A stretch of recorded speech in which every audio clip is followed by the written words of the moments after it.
Hello, ladies and gentlemen. My name is Jonathan Mayorca, otherwise known as Jonny Tsunami on the ones and twos. And usually I'm behind the camera, behind the scenes, making everyone look beautiful. But I can still do that in front of the camera. And honestly, for this next guest, there's no need to even do that. She's got it. And so, it works out. Now, I only get in front of the camera when I have special guests or special stories. And today we have a very special guest. She's an activist here in Los Angeles. She's a recent undergraduate from California State University in Los Angeles. Congratulations. Go Golden Eagles. The lovely and fiery Mya Taylor. Hi, thank you so much for having me, Jonathan. I must say it's a pleasure to be a guest on your show. I cannot wait to converse further with you and talk more about activism. It's my life. I love it. Unfortunately, we're doing this under racially, tense circumstances in our society, but nonetheless, we're going to have a great time, a great conversation. Yes, we are. Welcome. Thanks for coming on. Now, Mya, I had met you recently at the Robert Fuller protest last Saturday on the 13th. I was there with Tina Desiree Berg covering the event for True Rebel Network, which is my network, and then helping Tina cover it for Status Quo, and she's helping Jordan Sheridan out. And it was near the end of the protest, and we just ran into you, and we just hit it off. You were totally speaking mine and Tina's language. And so much of what you said was just absolutely fire. Thank you. But I know there were some things that I was curious to discuss with you about. And I named the segment Perspective because it's important for us to see the different perspectives that everybody brings, especially those who are courageous enough to go out into the trenches of the protests. There's rubber bullets flying. There's smoke grenades popping off. People who go to city council meetings or people who are protesting in front of LA Board of Supervisors house, people that are dedicated, and I have a lot of respect for it. So yeah, we met at the Robert Fuller protest on site in Palmdale, California. And so I'm curious, I want to know why you were at the Palmdale protest, what brought you there, and, how did you feel about everything? And I asked this question because I'd like to hear your why of why you went there.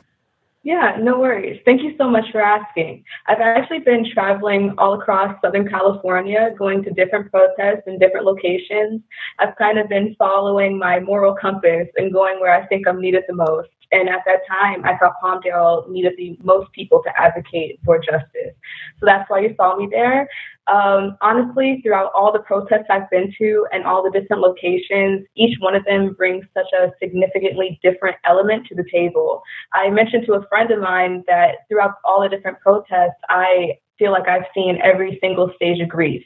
Each protest embodies a different stage. And that protest in Palmdale was the depression stage at its peak. That's the first time I've ever cried at a protest. I felt emotionally connected to the area. It was a lot, a lot of emotional turmoil. His family was there, which was heart-wrenching. It was a lot to take in. And also, the police force, still trying to intimidate peaceful protesters by, just numerically standing up with their heavy weaponry and, trying to intimidate us, making sure that we don't take up the street or anything like that, which is understandable. I get, but what is not understandable to me, in my opinion, is that, they make these suggestions that we stay out of the street and they claim it's for our safety, but they block off the streets just so that they can intimidate us. And in my opinion, if they're there to protect and serve the area, they're really there to watch out for everybody's best interests. And they can still block off the street, but do it so that the peaceful protesters can have that area so that we can mourn in the best way that we see fit and, just really grieve and to make our message and exercise our First Amendment rights. Yeah, absolutely. I mean, the same. That was the first time I cried because it was really sad. Especially when everyone gathered around the tree and there was a lot of emotions going on there and all the flowers and there was a lot of people crying. You could feel the emotion. You could feel it. Feel it. and the sage too. I think it was the sage that did it for me, and it kind of just opened up like, a bunch of, I'll call them chakras, for the sake of conversation, but I'm not an expert on them, so I hope I didn't misspeak. But it definitely opened up, a lot of my emotions and allowed me to feel what I had repressed or, in prior protests, because they were more mission oriented, whereas this one was respectful, and it was, the trauma is very fresh, and we just want to pay our respects to the family and show that we are there in solidarity and in support. The crowd was, beautiful. It's always lovely to see so many people come together, even under the worst circumstances possible, because the connection definitely helps us all heal. I think that, I'm just really happy we all had each other to lean on for and support. Yes, I agree. Now we have several cases now of men who have committed suicide, according to the police, but no one is buying that, right? No one is buying that. You told me you didn't buy that.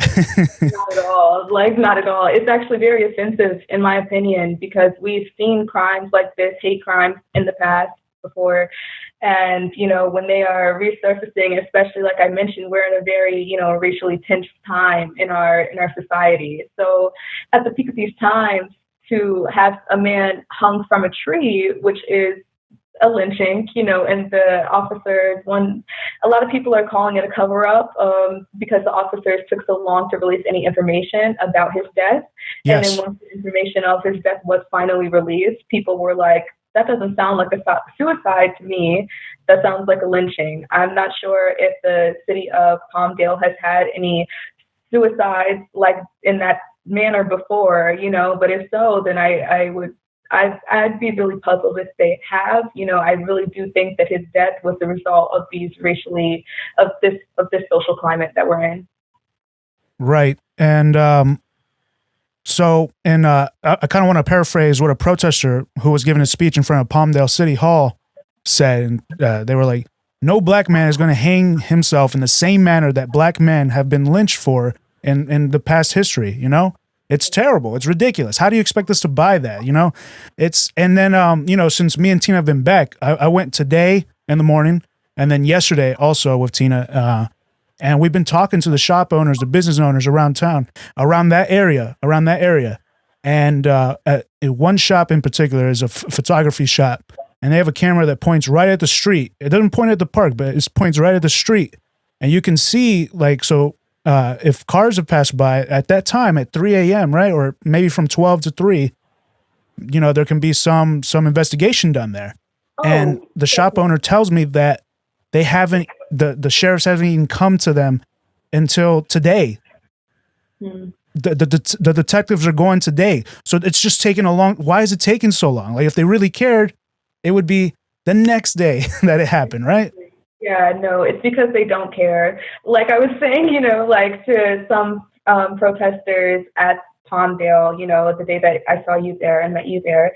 Honestly, I've been around federal buildings many a times in many different cities and a couple of different states. And I have never come across a federal building or any plethora of federal buildings that do not have any type of cameras around them, around the perimeters. I just find that very, very hard to believe.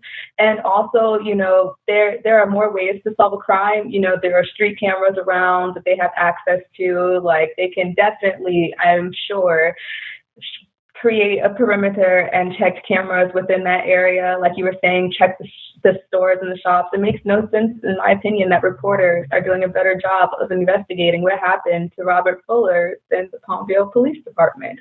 But they can send 50, upward towards 50 officers out to a peaceful protest to intimidate civilians.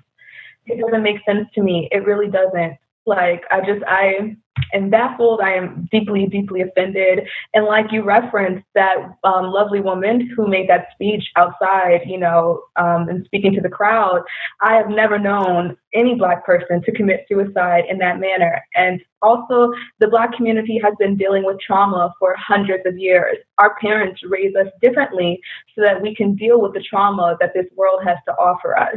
Black people are severely depressed in a lot of cases, but they do not resort to suicide. We are not raised that way. Black people are No. raised, unfortunately, to suppress their emotions and to continue existing. We're not, yeah, no, I've never known any person to degrade themselves by committing suicide in that manner, or, like to not vocalize or to come to their family for connection. We are raised to rely on our families and our peers and our friends for comfort and connection when we're in times of need. And a lot of people even resort to spirituality or religion. We have different outlets to deal with our trauma and our depression. I've never seen or heard of such a degrading suicide. No, any type of death that I've heard that was executed in that manner was a lynching. I believe so as well. So this really begs the question, why do you think this is happening? The supposed suicides that are really lynchings. And, first in the micro sense, with the lynchings, and then we'll discuss macro. But why do you think this is happening?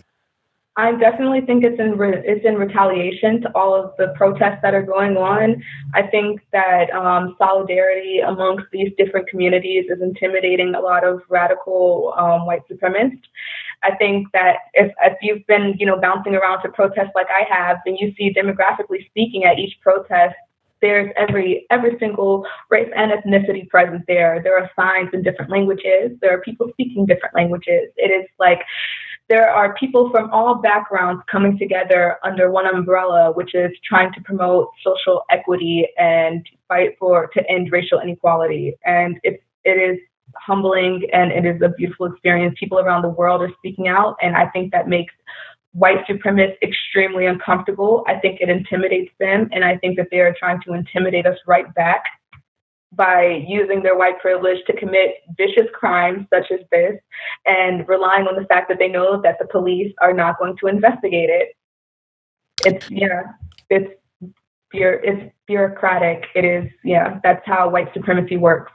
Yeah, I agree. I believe these white supremacists are scared. I also believe they're trying to send a message. It's I don't know. It's these people, who are really dark places, without recovery. Do you think we can ever reform racists and white supremacists like this that are committing these acts? I actually do, because I believe that racism is a byproduct of capitalism. I think that, like I mentioned before, we have under-resourced and undereducated populations.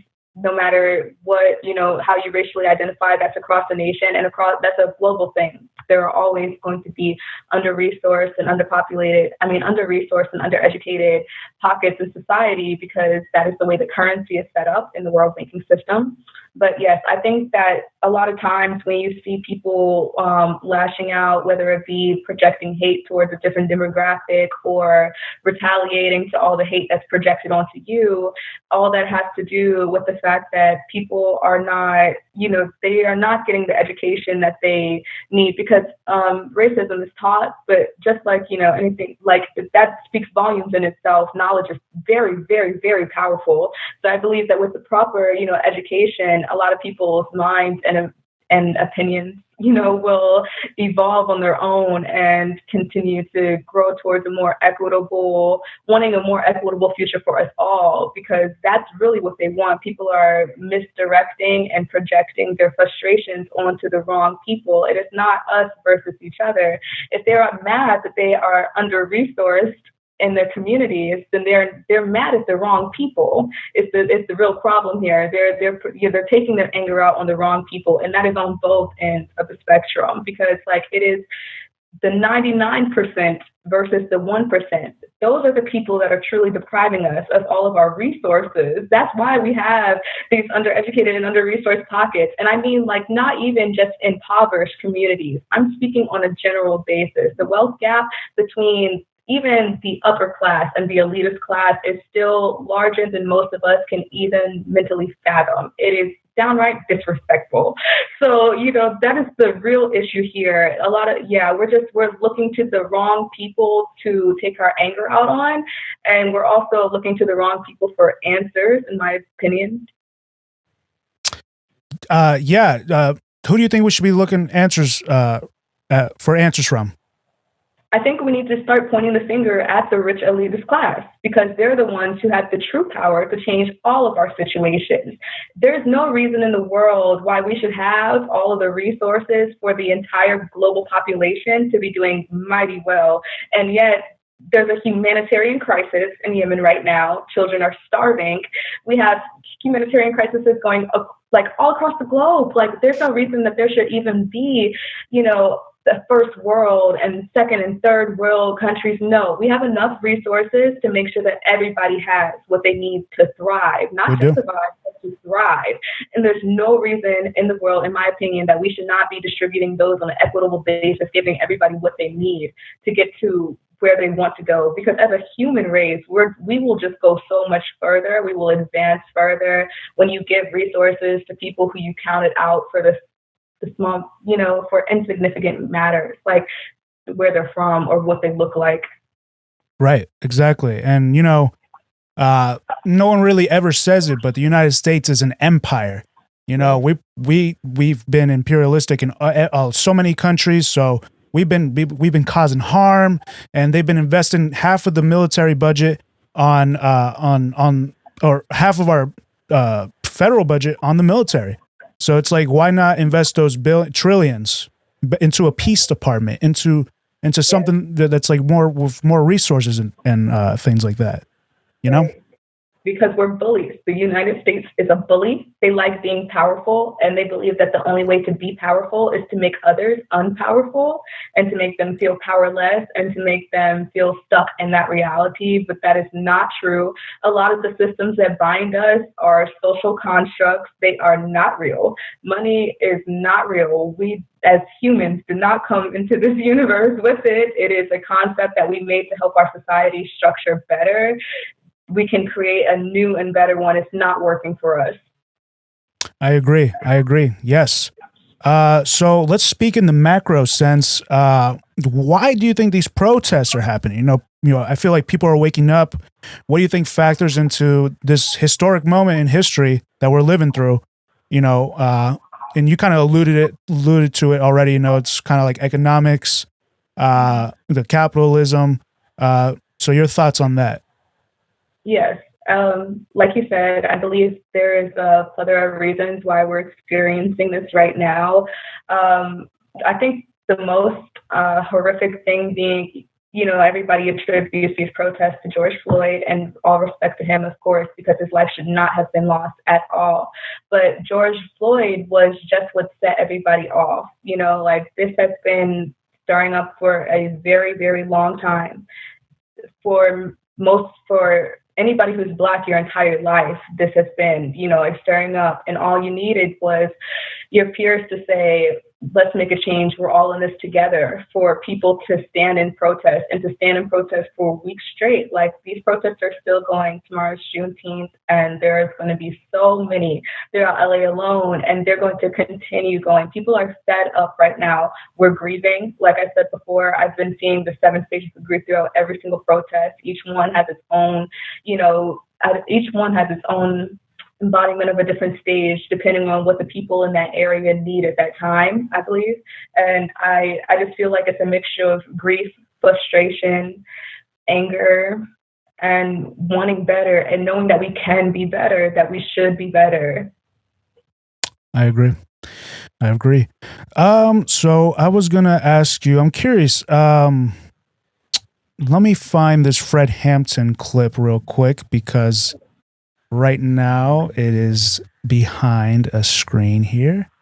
But I was going to play this clip for you, and I want to hear your thoughts. I'm curious of your thoughts on this clip. They have Black people and white poor people and red poor people and Puerto Rican poor people and Latin American Puerto Rican people of poor people of all descents. They had them caught up in movements based on racism when the Black Panther Party stood up and said that we don't care what anybody says. We don't think you fight fire with fire best. We think you fight fire with water best. We're going to fight racism, not with racism, but we're going to fight with solidarity. We said we're not going to fight capitalism with Black capitalism, but we're going to fight it with socialism. We stood up and said we're not going to fight reactionary pigs and reactionary state's attorneys like this and reactionary state's attorneys like Hanrahan with any other reactions on our part. we're going to fight their reaction where all of us people are getting together and have an international proletarian revolution. Right on. Right on. And that's saying all power to the people. Right on. That's saying that no matter what color you are, there's only two classes. And that's saying there's a class over here and there's a class over there. And the reason that this class over here has never did anything to get this class off its back, because this is lower, this is upper, this is the oppressed. And here's the second part. I love this already. Like, this is the oppressor, this is the exploited, this is the exploiter. And these people in this class have divided themselves. They say, I'm black and I hate white people. I'm white and I hate black people. I'm Latin American and I hate hillbillies. I'm hillbilly, I hate Indians. So we fight amongst each other. And you've heard the testimony of pigs here. You got pigs of all colors, you know that. You got pigs that are white, you got pigs that are black, you even got pigs that are black and white. Propagating the same type of madness that this buffoon Hanrahan would be propagating if he were here himself. And why? Because they want to cheat you to believing that I'm your enemy. Why? Because if ever you would disregard him and overlook him just for a minute and throw away that question of racism and start into dealing with a little logic, then it could be. So, your thoughts on that clip?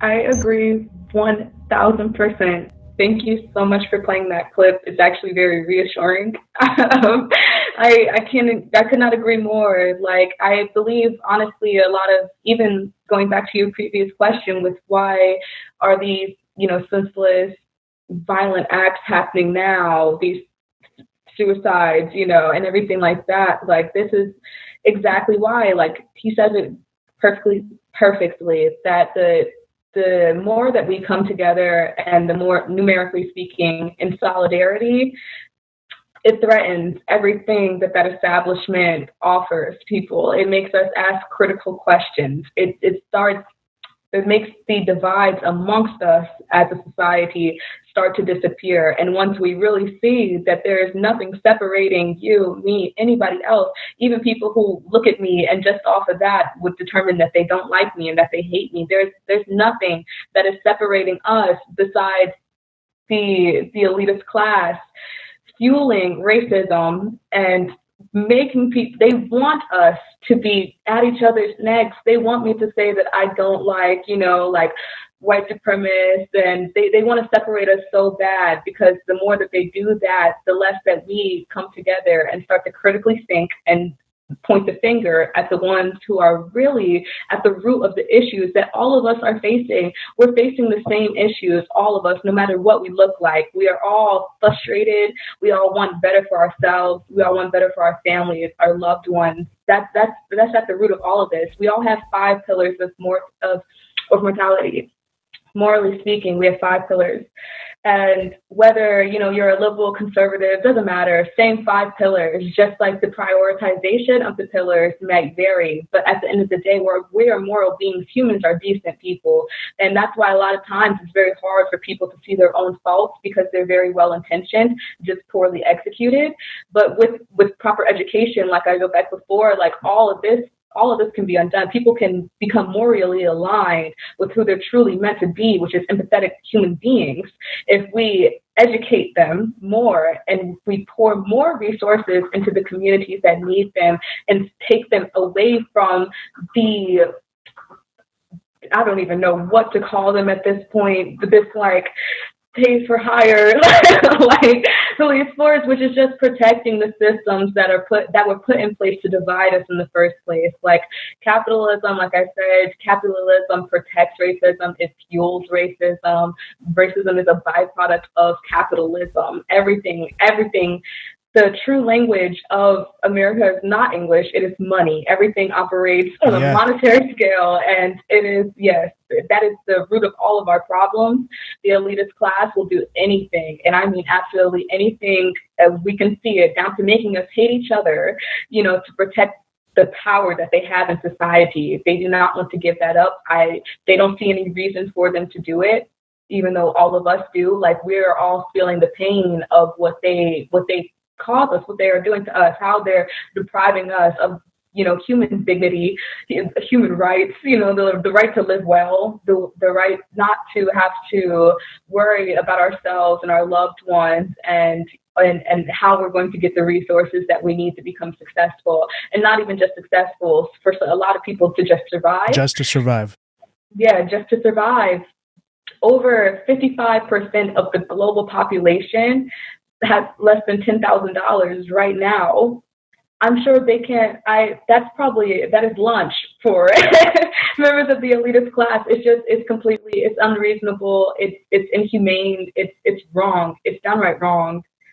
It is wrong, and I completely agree that they're trying to keep us divided, squabbling between each other, while they're out just making money, more money, accumulating wealth, delving into their greed, and you previously you alluded to an establishment. So what do you think is composed of that establishment? Like, you think like politicians? Is it politicians on both sides? Is it presidents? Is it CEOs? What do you think? All of it. It's like I mentioned before, it's bureaucratic. It's absolutely everything. Every institution that we rely on has been turned against us, the people. The institutions that we trust to protect us are actually protecting capitalism, not us. Even at the protest that I was at yesterday, or I'm sorry, not yesterday, but the other day in Victorville, there were police officers around the building, and we had one of them come over and speak to us, and we asked him why they were there in the first place, and he said that they were there to protect the buildings. Yeah, the buildings. I was like, your job as an authoritative figure, as somebody who represents this government, is to protect the people. Forget the buildings. Just in that itself, it lets you know that they are there to protect capitalism. They were never there to protect us. They were not created. They were created for us as slave patrols, but they were not created to protect us. They've never been there to protect and serve all people. They were there to protect and serve some people, the ones that they deem worthy of protecting and serving, the ones who are hoarding all of the resources, the ones who are hoarding all of the wealth. That is what it all comes down to. And there are so many people fueling into this. It's systemic, as you know. There's so many people fueling into this. Anybody in a position of power, whether you work for the media, or whether you're involved in politics, or whether you're in the banking system, like the World Bank is a huge problem, but that's a whole other show. But yes, like all of it just pours into it because they keep selling us this notion of the American dream that, if you work hard enough, if you become corrupted, in the name of capitalism, you can finally reach that elitist class and get access to the power that they have been depriving you of all your life. That is a lie. That is a lie. The elitist class is a monarchy, for lack of better terms. They pass power down based on relation. It has nothing to do with capability, with drive, with ambition. None of that. No. Because even if you make it, like I mentioned before, to the upper class, that is still not comparable to the elitist class. The divide is beyond imaginable. You're not even going to get into the same buildings as the people from the elitist class, even if you are in the high end of the upper class. You're either in or you're out. And all of us, 99% of the world, we're out. Very well said. Very well said. Like you left me speechless there for a second. Yeah. See, like I said, everybody, she speaks fire. This is why Maya's on the show. She was speaking so much fire. Now I'm curious. We understand you hold these amazing views, and most of our viewers are boom right there with you. So I'm curious about your honest thoughts about previous President Obama. Was America better when he was president, or what do you think? I'm just curious. I think that Obama did a lot of despicable acts, and that cannot be denied or excused. A lot of people have suffered in the hundreds of thousands because of Obama's actions, whether that be right here in the United States or, in another country. And a lot of times it is overseas. And in my opinion, it's unexcusable, it's inhumane, and I don't like it at all. I believe, though, as a Black woman, that a lot of people are ignorant to the fact of all of Obama's administration's actions, and a lot of them just know him as the Black president, like the first Black president. And for a lot of young Black kids, representation is very, very important. A lot of times you have to see something to believe that it can be possible. So a lot of kids never thought that they could become powerful. They never considered getting involved in politics. They never even considered the possibility that they could become a president at all, and never would have in a million years. They thought the only way to achieve success was through the ways that they see on TV, which is entertainment or sports. They thought those were the only two routes for them. That is not true. It's not true, but we never see successful Black people in other roles, like as the president, or as a Fortune 500 CEO or COO, or whatever the case may be. We just don't see it. So a lot of people don't even believe that they have it in them, that this society will even allow them to fill those roles. So I think that he played a very important role when it comes down to representation, because he empowered so many people, but we cannot ignore the fact that he hurt so many others. And I believe like he made a sacrifice. He knew what him just being in that position would do for so many kids. I believe he was playing his role in essence. I think that he was, I think he was, I'm very torn on that.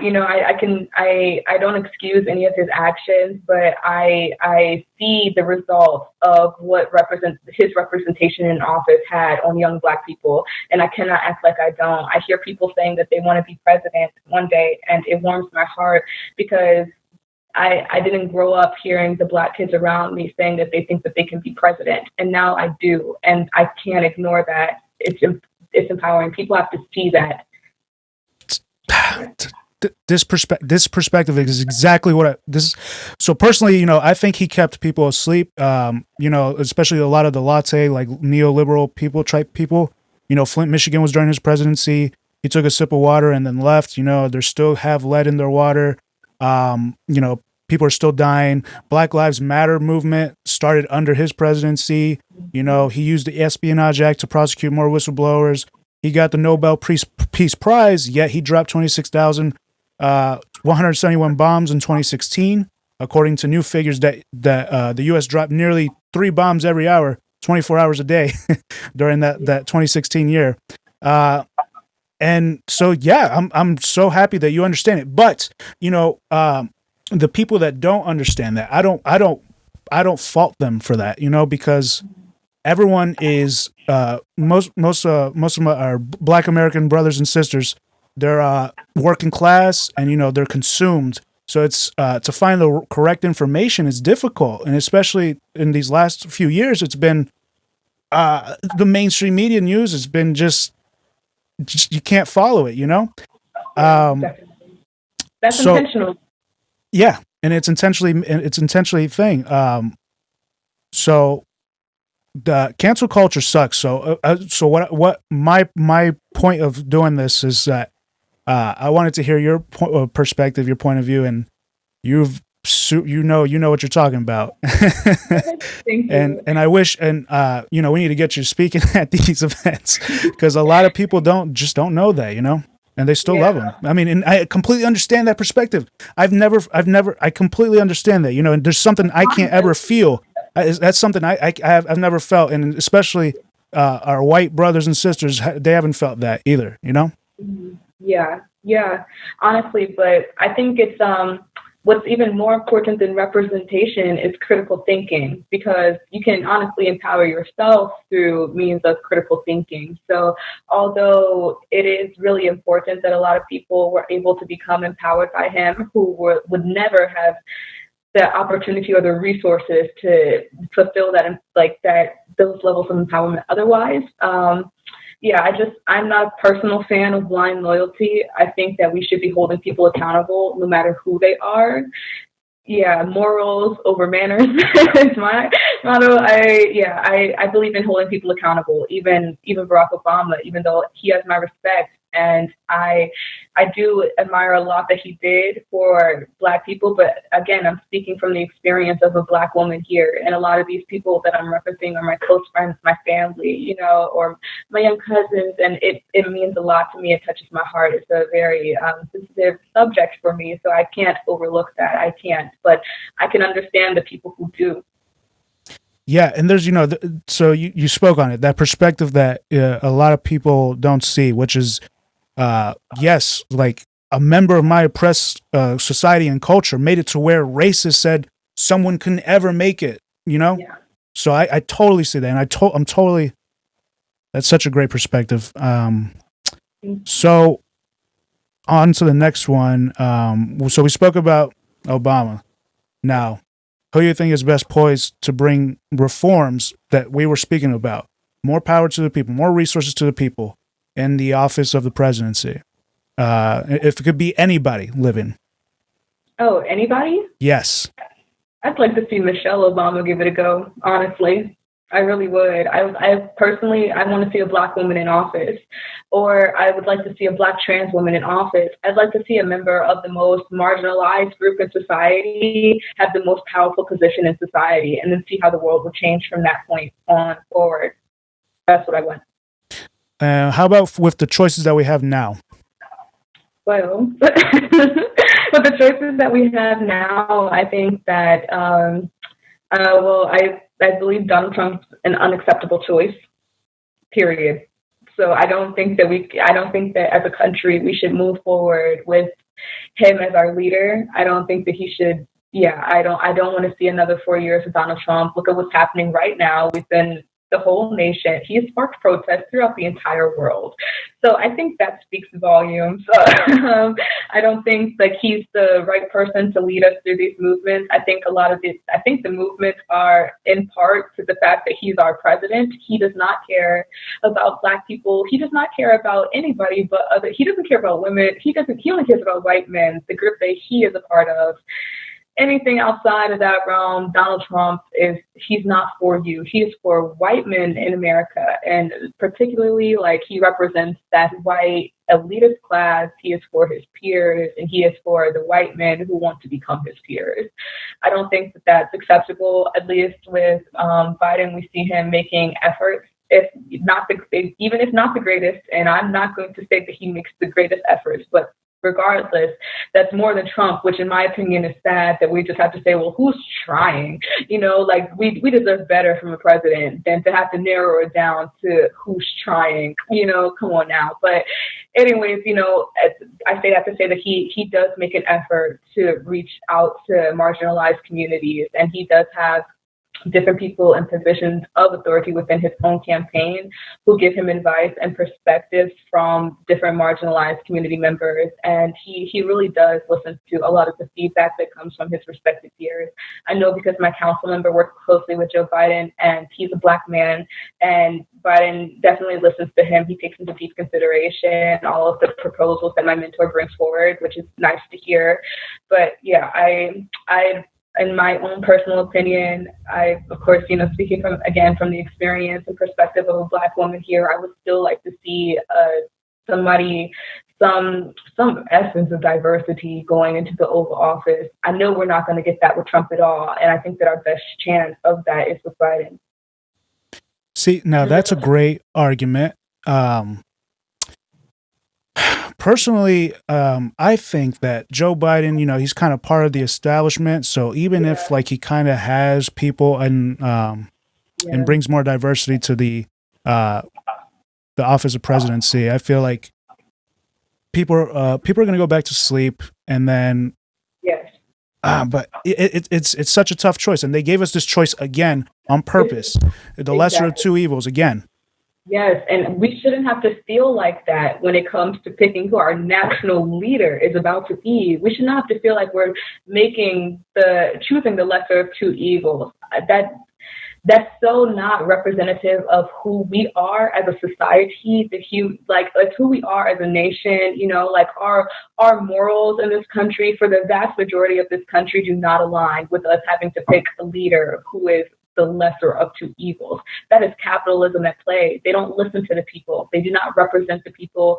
They at all, you know, and I mean vocally or physically speaking, you know, they're like, no, they're not for us. Like, it's disheartening to think that that all of us have to choose candidates that we really don't want to choose because we're just trying to get through the next 4 years and hoping for better from the next election. Right. Do you think a third party candidate is possible? I mean, you know, we got to start considering third party because me personally, I'm like right at Dem exiting. Like I'm already like halfway 75% out the door of exiting the Democratic Party. I've been Democrat. You know, I went for Obama back in the day. In 2016, I was for Bernie. In 2020, I was for Bernie.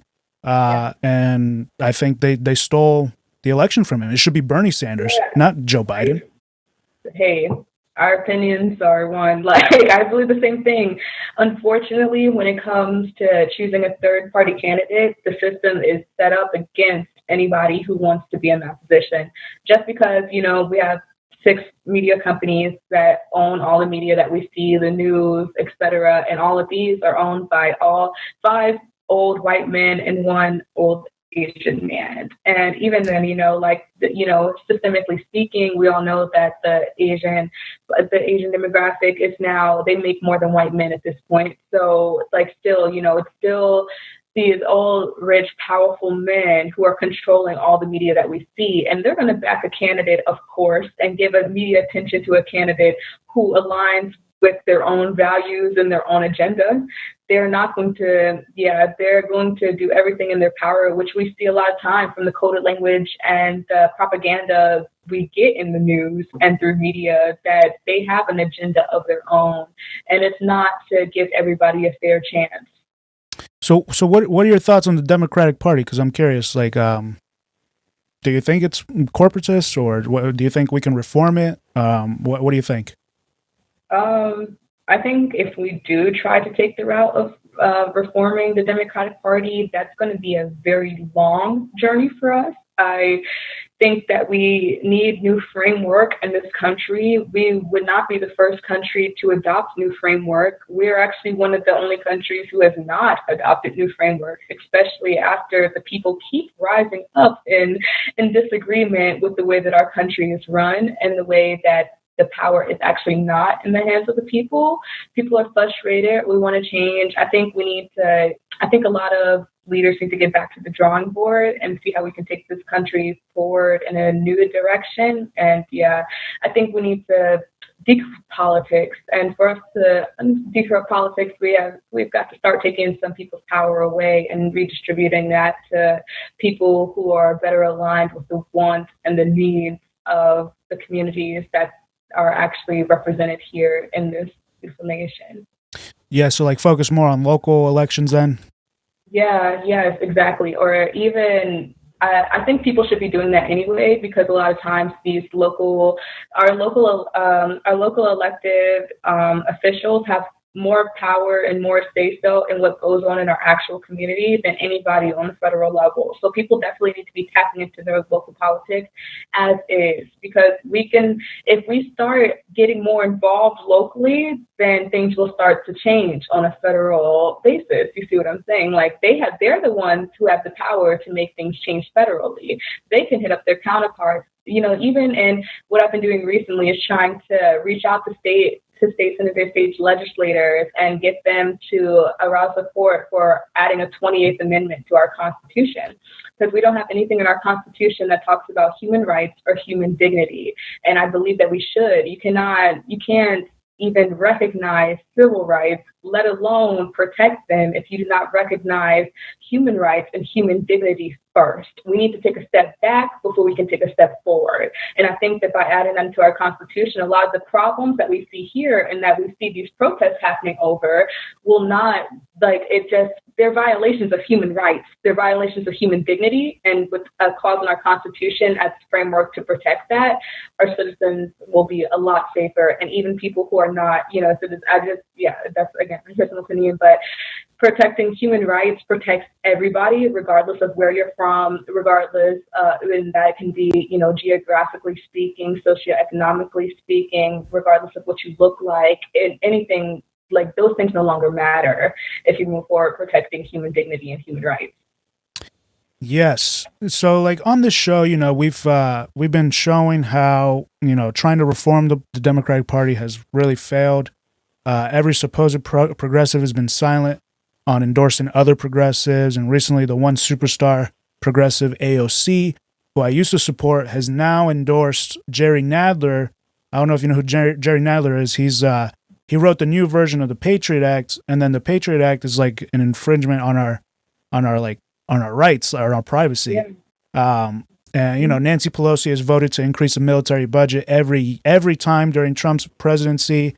I already said it. They stole the nomination from Bernie Sanders. So, what do you think is the most? I think like the most direct action we can do. I know the Movement for a People's Party, along with Our Revolution LA, is planning a protest at every congressperson's house.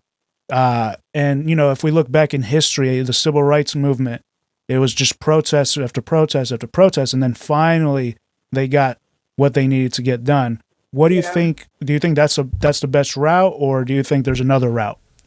I think we need to take action on all fronts. So I think protests are very important. As you know, I've been personally going, but also I think it's vital that we get involved in government on a personal level. We have more power than we give ourselves credit for. Not only do we have the power to reach out to our state representatives, but we have the power to become state representatives. Yeah. So instead of that's how we take people's power away, by giving power to the people who it deserves to go to. We need to start diversifying these local government ourselves by voting people out and voting the right people in. We need to start running. It's like we need to not just show up to the polls, but we need to become the names on the ballots at the polls. People have to get involved. I know politics can be boring. I know it's not always fun, but it's absolutely necessary to the greater good of all people. So we've got to do it. We've got to do it, honestly. I agree. And over like half of the population doesn't vote. And they don't vote because they feel like their vote doesn't count. Exactly. Did you vote this last primary? I typically try to make it out to all local elections and national elections. I know that they do estimates based on voter turnout. So like when people say that their votes don't count, like a lot of times are speaking on a literal level because they're not necessarily counting all of the votes, which is something that deters a lot of people from showing up to the polls. And I'm completely transparent, me included sometimes. So I make it out to all local elections because there's not the same, we don't see that type of era within local elections because there's not as large of a voter turnout to where, it would go unnoticed that they're doing voter estimates instead of actually counting the votes. But people aren't showing up to vote because they don't think that their vote matters. One, they don't think it will be counted. They don't think that anybody on the ballot represents them or their ideals. And they don't trust politicians, simply. And I just know that the more people that we put in, because we are qualified, we are extremely educated, and a lot of us cannot be intimidated. So the more people who are actually qualified to do just acts in politics need to be on the ballots. And I guarantee you people will come out to vote. If your best friend tells you that they're about to run and you know that they will make an excellent candidate, then you're going to go out and vote. And then everybody you're going to tell them to go out and vote too. That's how we can make a real change. That's how we can get people to the polls, is to start putting the people that we know and trust on the ballots.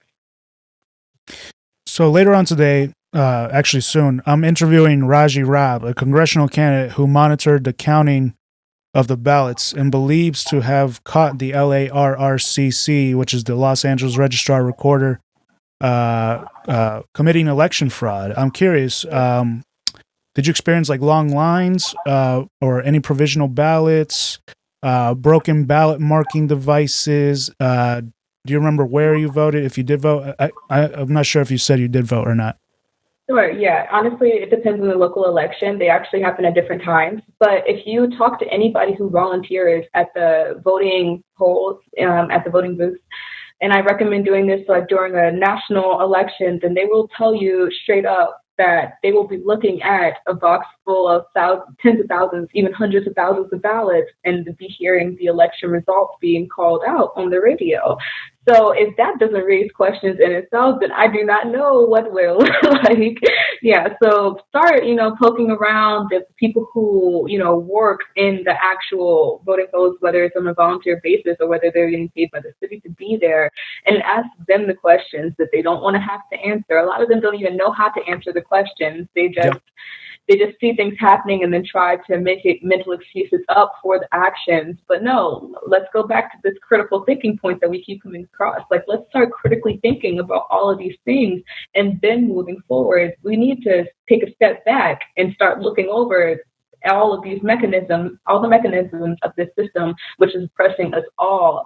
And we need to start picking at it bit by bit, and then putting people who deserve to be in positions of power to make it better. Would you call the long lines like voter suppression? Would you call that like 3-hour plus lines, especially at universities? Would you call that voters? Yes, because I actually did try to vote at my university. I had to leave and go to a different location because the line was so long, because they know how people, like, especially in areas, and this is why they do, they get the numeric values based off of voter turnout, demographically speaking, because they feel like they know how people are going to vote, especially at universities, which are very vocal about being liberal, like Yes. House Civil Rights, for example. They feel like they know how all the students are going to vote. And shoot, maybe they do, but they don't actually, like they have a good guess, but at the end of the day, you don't know how anybody is going to vote, which is why it's vital to take every vote and to look at it and to categorize it appropriately. You cannot. I don't think it is fair. I don't think it's fair to go off of estimated voter turnout. Right. Yeah. I think for me, like, what I think I focus on a lot, and my two biggest fights is direct action to congressional Congress and protests in everybody's house, direct action protests, because that's how the civil rights movement was really done. And then another thing is that our democracy is at a stake here with how they do the votes. I went to the voting center. I went to where they counted the ballots. I saw thousands of provisional ballots. I was there the night of, and they were handing out provisional ballots like candy. They were provisional ballots require extra scrutiny, and there were people that weren't in the roster, and they were registered for years, and then they were off the roster. So to me, it sounds like there's a lot of suspicious activities happening, and so I encourage you to watch my next interview with Raji, because he's taking it to the courts. So. This is not what the people wanted. This is not the democracy that we are promised. It's not this is just not representative of the democracy that a lot of us want to stand for really badly, but are having to question and to distrust so critically that we can't even do so in good faith. Exactly. So just want to ask a last question is, what would you prefer strangers to refer you as? Like, as in like African American, as in Black American, brother, sister? I'm just curious because, everyone has different opinions. So I just want to see your opinion. I actually really love that question. I personally know that the terms African American, Black, any of the things like that, like all of those are just other tools used to divide us. I'm a human being just like you, and that's the only thing that people. I think we should just be referring to people, as person. Like it. The more that we rely on these like linguistic cues that tell us that we're different from each other, the more separated that we feel. I feel like we should do away with all of these labels, because that's what they are at the end of the day. Like, what does it it's a whole term to describe my complexion. My complexion, that does not matter. My complexion has nothing to do with who I am, how healthy I am, how intelligent I am. It has my personality, absolutely nothing. It doesn't matter. It just doesn't matter. If anything, I think that we need to do away with all of those dividing labels, because again, even when it comes down to you see the different layers of it, like Black versus white and all that stuff. They do like the good versus evil, all of these things that come into it's all conditioning. We need to just do away with all of these degrading labels. I'm an American and I'm a human. Okay. Yeah. I'm gonna start. What about like my human brother and sister? Like, should we start that movement? Like my human brother, my human sister. Let's do it. Honestly, because we need to stop separating ourselves through the language that we use. Because every time that we point out that there's a difference between us, we're reminded that there's a difference between right, us. Right. If we really want to come together in solidarity, then we should do it as the human race, not as any individual race. Love it. Love it. Thank you so much, Mya, for this amazing interview. You're a pleasure to speak and discuss with. And I wish you good luck on your future endeavors. I feel like you got a bright future ahead of you. Is there anything going on that you'd like to inform our viewers about? I would just say, again, thank you for having me here. It was a pleasure to speak to you as well. Honestly, you ask amazing questions.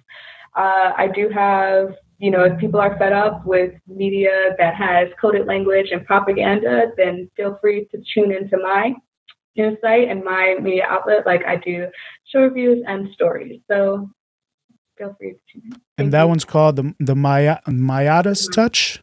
The Midas Touch. The Mya's Touch. Oh, all right. She's got a news blog. All right. Let's go. All right.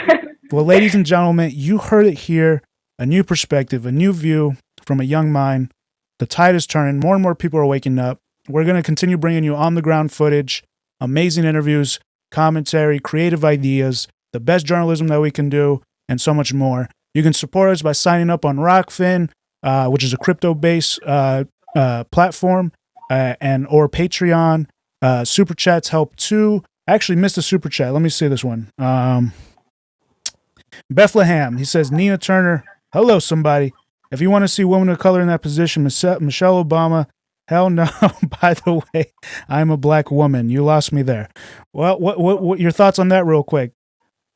We can disagree, honestly. I would like to hear more about why they say that. I'd love to have that conversation. So yeah, they were preferring Nina Turner over Michelle Obama. But thank you so much, everybody. My name is Jonathan. This is a collaboration between the Combo Couch and True Rebel Network. New channel I started, so make sure you go there. Link is in the description at the bottom.